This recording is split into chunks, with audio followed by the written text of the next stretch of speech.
Trapped equals to denial, blame, acceptance, learn, grow, and move on. ये mandala is inspired by the movie Trapped, Millie and some real life situations, जो मैं examples के साथ समझाऊंगी. In case आपने movies नहीं देखी हो तो मैं शॉर्ट में बोलती हूँ स्टोरी को, रेकमेंड करूंगी कि देखो ये मूवीज को. हमें छोटी छोटी चीज़ों की वैल्यू करना सिखाते हैं ये मूवीज. ट्रैप मूवी में राजकुमार राव एक नए घर में गलती से लॉक हो जाते हैं. घर के दरवाजे पर चाबी लगा दिया और दरवाजा हवा से बंद हो जाता है. कभी ना कभी हम ऐसे सिचुएशन में आए होंगे ही. कोई घर के अंदर लॉक हुआ है तो कोई घर के बाहर. इसलिए ये मूवी थोड़ी रिलेटेबल है. अब इधर सबसे बड़ी प्रॉब्लम ये है कि एक तो एक घर टॉप फ्लोर पे, खाना पानी इलेक्ट्रिसिटी और आसपास रहने वाला भी कोई नहीं था, क्योंकि वो सिर्फ एक कंस्ट्रक्शन साइट थी और वो तो सिर्फ जगह देखने आया था. इसके मोबाइल की बैटरी भी लो होने के कारण फोन तक स्विच ऑफ हो गया. सिमिलरली मिली मूवी में मिली ट्रैप हो जाती है एक फ्रीजर में जिधर फूड एंड ऑल तो होता है, पर ठंड में कितनी देर कोई सरवाइव कर सकता है, ये बहुत प्यारे तरीके से बताया है. अनफॉर्चुनेटली जिस दिन वो फंस गई थी उसी दिन उसके पापा के साथ उसकी लड़ाई हुई थी. पूरा दिन उसने ट्राई तो किया फोन करने का अपने पापा को, बट कॉल्स इग्नोर हुए थे या तो कट किए थे. इसी टेंशन में शायद वो फ्रीजर में अपना फोन लेके नहीं गई और फ्रीजर के बाहर ही अपना फोन भूल गई थी, ऐसा स्टोरी में दिखाया. ये दोनों मूवीज में यही बताया है कैसे ये दोनों सरवाइव करते हैं from the situation where they were trapped इन.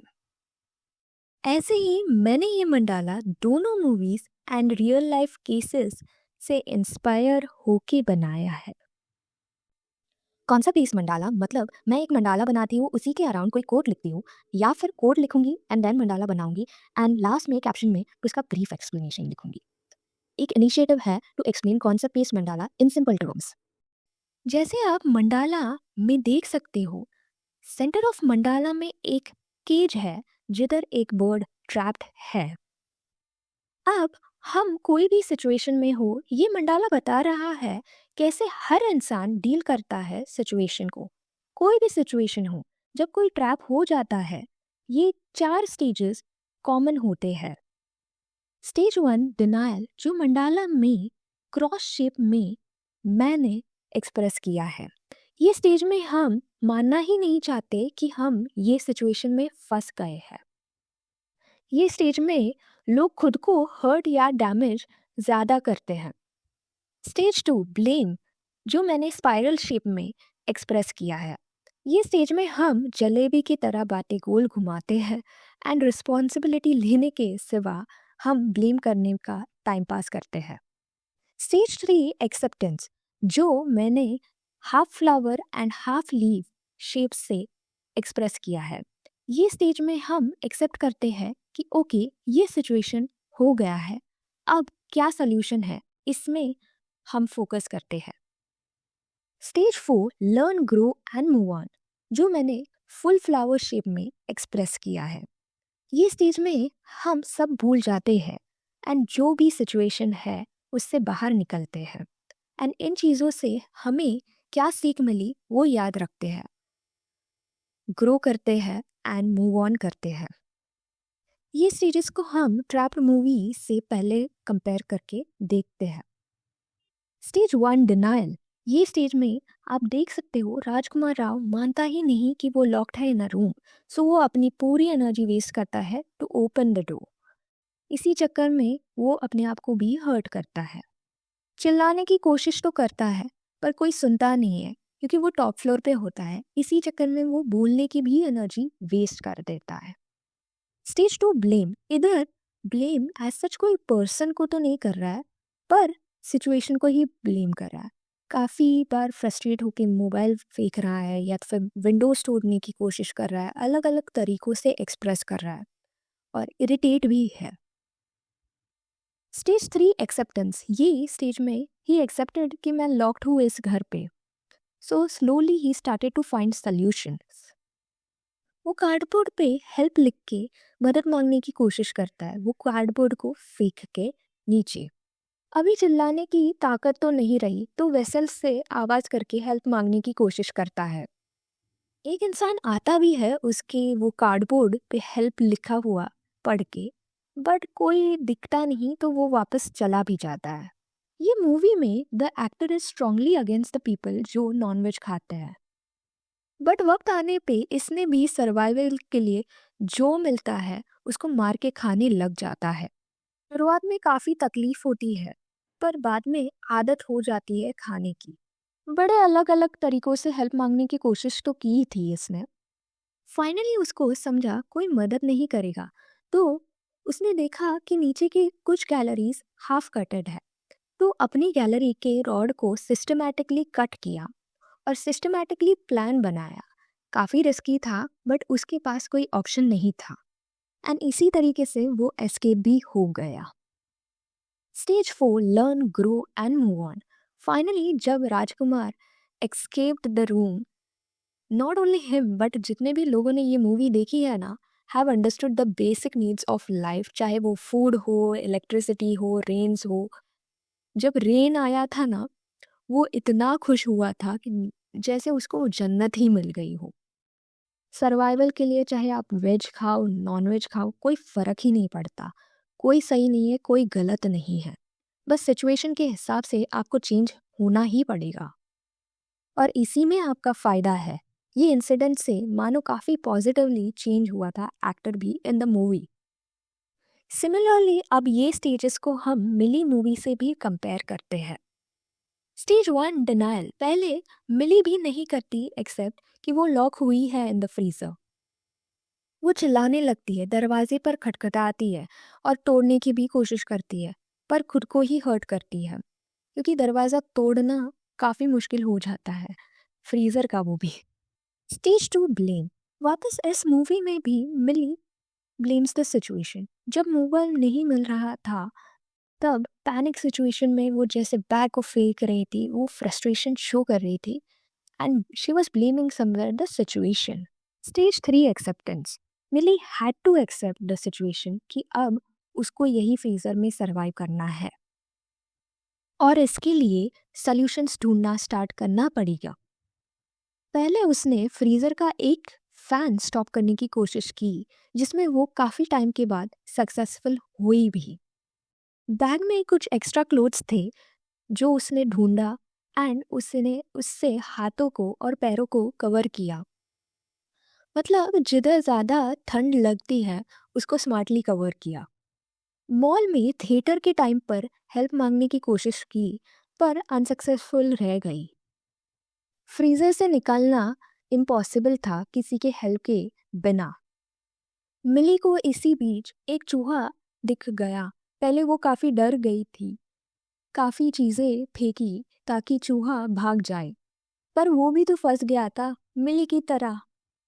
ये मिली को समझ आ गया, और चूहा उसके पास इसलिए आ रहा था क्योंकि उसको भी तो ठंड लग रही थी।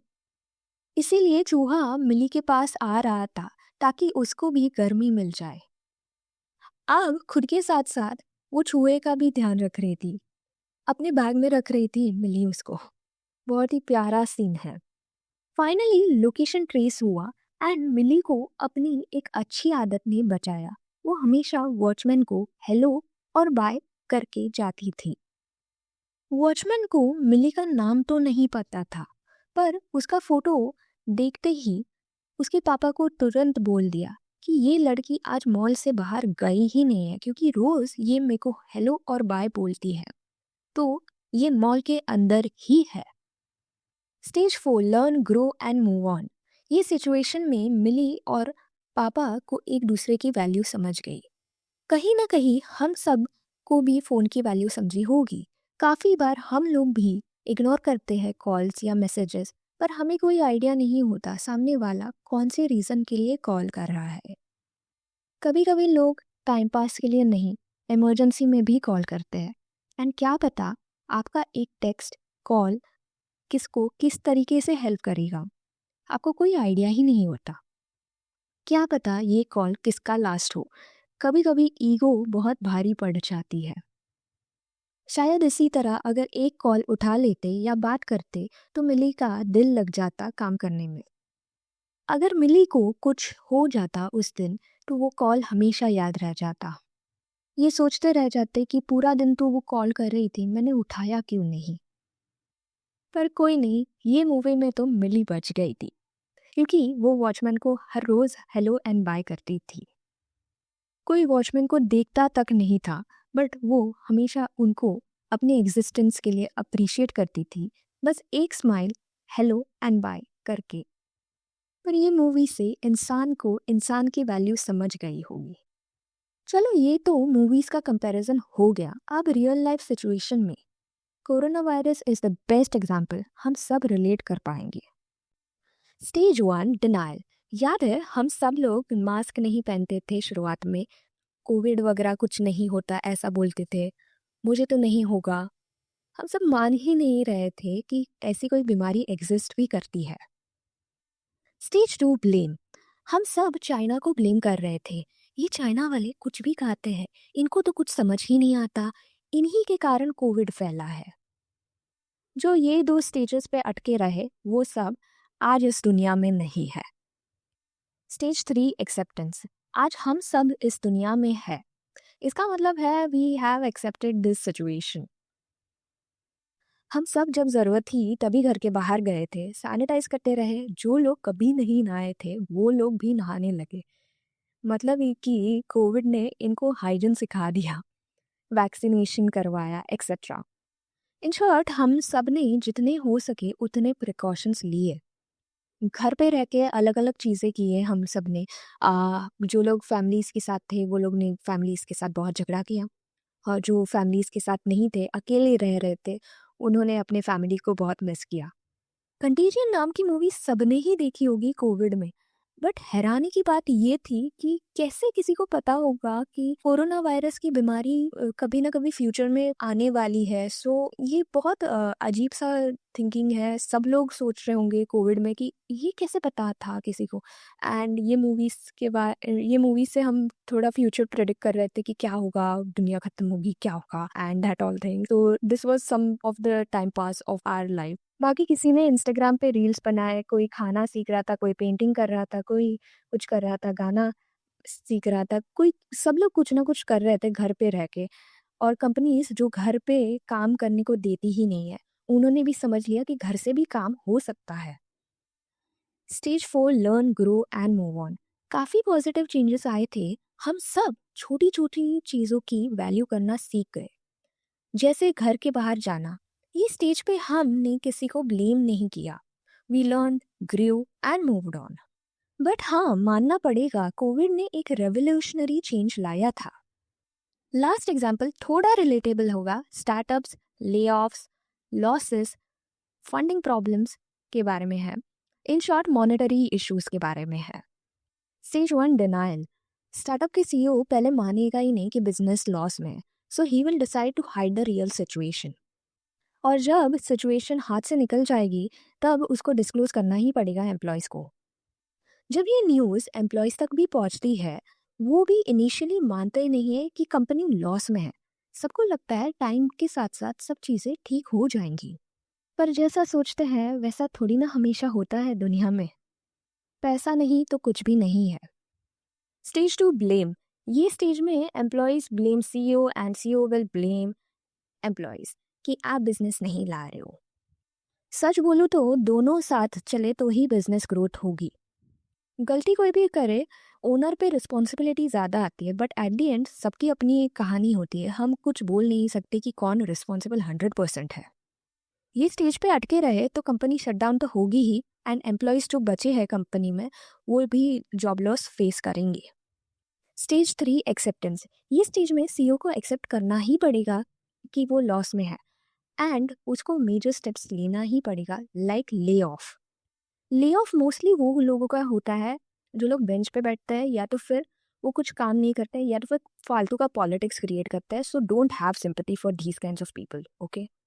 To be honest, lay off कोई भी कंपनी मजे में नहीं करती। ये लोग usually are part of dirty politics और are sitting on bench. 90% people who are sitting on the bench, उनको पता रहता है कि वो लोग बेंच पे बैठे हैं एंड वो लोग नहीं छोड़ेंगे जॉब को, क्योंकि उनको इजी मनी की काफ़ी ज़्यादा आदत हो जाती है।